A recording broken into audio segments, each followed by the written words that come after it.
presque dans une certaine mesure, à la liberté de la raison.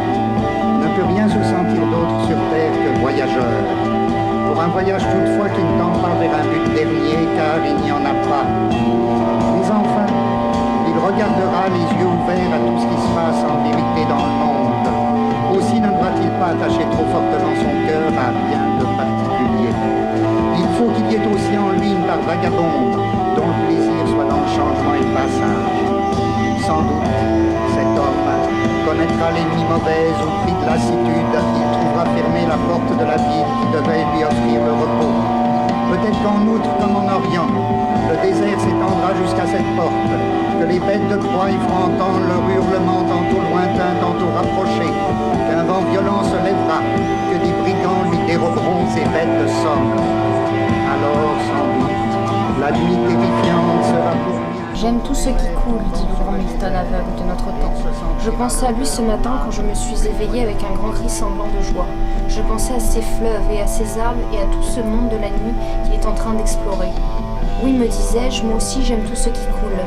Les fleuves, les égouts, la lave, le sperme, le sang, la bile, les mots, les phrases. J'aime le liquide amniotique quand la poche des os se crève. J'aime le rein avec ses calculs douloureux, sa gravelle et je ne sais quoi. J'aime l'urine qui jaillit brûlante et j'aime la blémnorragie qui s'écoule indéfiniment. J'aime les mots, des hystériques et des phrases qui coulent comme la dysenterie et reflètent toutes les images des maladies de l'âme. J'aime les grands fleuves comme l'Amazone et l'Orinoco, où des hommes timbrés comme Mauravagine vont flottant à travers rêves et légendes sur un canot et se noient aux bouches aveugles du fleuve. J'aime tout ce qui coule, même le flux menstruel qui emporte les œufs non fécondés. J'aime les écritures qui coulent, qu'elles soient hiératiques, ésotériques, perverses, polymorphes ou unilatérales.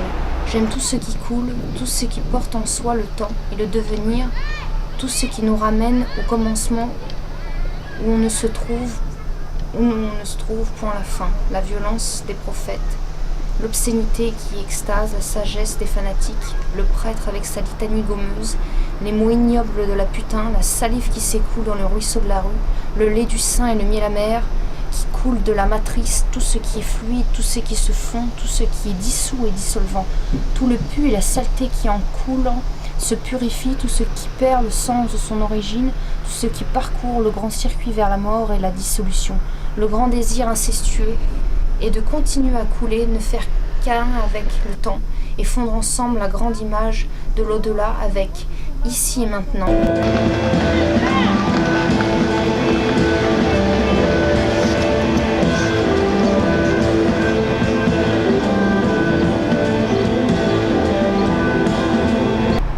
15 ans et demi, le corps est mince, presque chétif, dessin d'enfant encore, fardé en rose pâle et en rouge.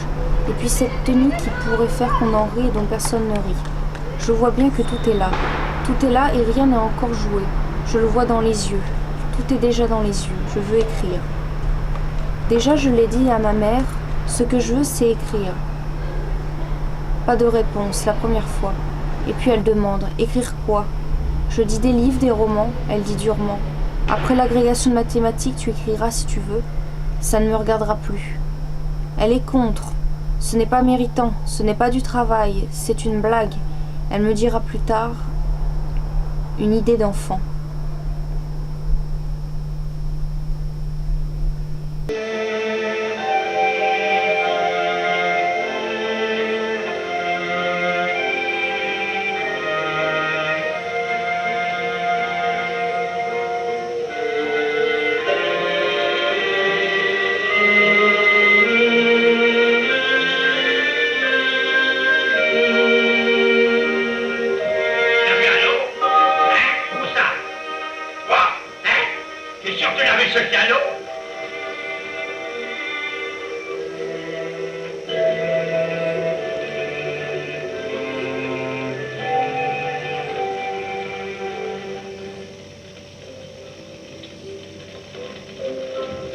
Pourtant pas noyé, c'est nager quand même.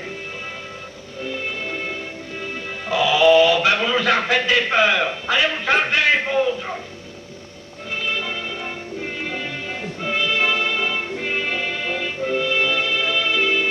La Talente est presque un chef-d'œuvre. Je dis presque parce que si c'était un chef-d'œuvre, ce serait beaucoup moins bien. Il y a bien longtemps que je n'ai pas vu d'aussi belles images qui font songer tantôt à Goya, tantôt à Rembrandt, tantôt à Corot. Sans que je suis convaincue, vous n'y avez jamais pensé vous-même. Sans ça, ce ne serait raté. Quelle admirable mesure dans l'utilisation des dialogues. Ça, comme dirait l'autre, c'est du cinéma. Le seul reproche que je vous ferai, et encore dois-je me tromper, c'est un peu de lenteur dans les développements du drame. Un rythme un peu traînant. Mais quelle vie, quelle énergie, quelle tendresse, et encore une fois, quelles images. Je suis sortie de là tout à fait enchantée. Vous êtes tout à fait dans le peloton de tête du cinéma français. Très cordialement à vous, Elifort. Oh, bravo, ça c'est formidable. Vous allez nous raconter ça? Allez, venez vite m'aider. Antoine, tu pourrais pas rester avec nous toute la soirée parce que je dois sortir après-midi pour retrouver des amis. Ça vous ennuie? Non, ça m'ennuie pas du tout. Vous êtes sûr que ça ne vous ennuie pas? Non, parce je vous que assure, ça m'ennuie absolument pas, vraiment, ça m'ennuie pas. si ça vous ennuyait, vous me le diriez. Non, je vous le dirai sûrement pas, mais je vous assure que ça m'ennuie pas du tout, vraiment.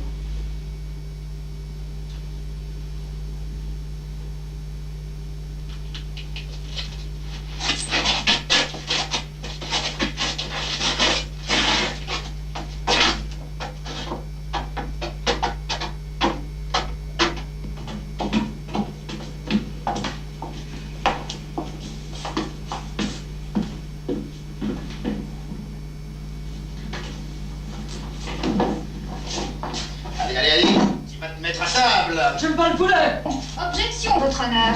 Attention, vous deux. Tout ce que vous allez déclarer pourra être pris contre vous. Quel aura été le secret de Jean Vigo? Il est probable qu'il vivait plus intensément que la moyenne des gens. Le travail de cinéma est ingrat par son morcellement. On enregistre 5 à 15 secondes de film, puis on s'arrête pendant 1 heure. On ne trouve guère sur un plateau de cinéma les opportunités de s'échauffer que connaissaient devant leur table de travail certains écrivains dont Henri Miller est un bon exemple. À la 20e page, une espèce de fièvre les prend, les emporte et ça devient formidable, sublime peut-être. Il semble que Jean Vigo travaillait continuellement comme ça et sans jamais perdre de sa lucidité. On sait qu'il était déjà malade en tournant ces 2 films. Alors l'idée s'impose naturellement d'une sorte d'état de fièvre dans lequel il se trouve en tournant. À l'un de ses amis qui lui conseillait de se ménager, de s'économiser, Vigo répondit qu'il sentait que le temps lui manquait et qu'il devait tout donner tout de suite. Derrière la caméra, il devait se trouver dans l'état d'esprit dont parle Ingmar Bergman. Il faut tourner chaque film comme si c'était le dernier. François Truffaut à propos de Jean Vigo.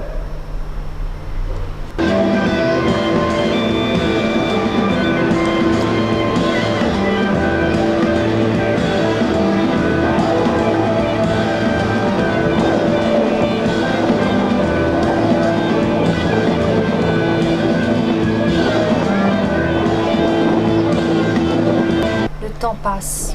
10 ans que tu ne m'exprimes plus tes doutes, tes peurs liées au sens de tes explorations, liées à ton incompréhension du manque de reconnaissance, et évidemment à ton angoisse de l'oubli. Les souvenirs s'estompent. Parmi eux restent des éclats de lumière, des éblouissements. L'art témoigne longtemps après d'attitudes datées qui deviennent des points de repère. La vie d'un artiste est marquée par ce qu'il y a su extraire du temps, de son temps, parce qu'il nous a obligés à voir, puis à regarder alors que nous ne l'avions pas identifié. Rassure-toi, tu as été un travailleur de fond. J'ai toujours été impressionné par l'importance que tu accordes au travail, comme si la souffrance, le temps de l'effort, était un critère d'authentification de l'œuvre. Mais l'amuseur public a tiré sa révérence, le temps décante. Il reste ce que tu as arraché aux profondeurs de ton temps. César, transmission de pensée, par Jean Nouvel.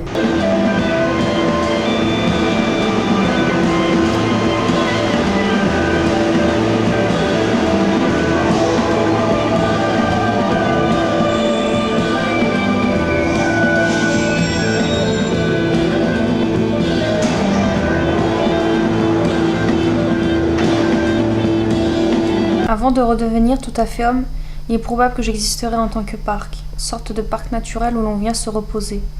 Laissez couler le temps. Les paroles, les actes des autres n'auront que peu d'importance. Ils n'apporteront avec eux que leur fatigue, leur ennui, leur désespoir. Je servirai de tampon entre la vermine pâle et le globule rouge. Je serai le ventilateur qui chasse les poisons accumulés au cours des efforts par quoi l'on tente de parfaire l'imperfectible.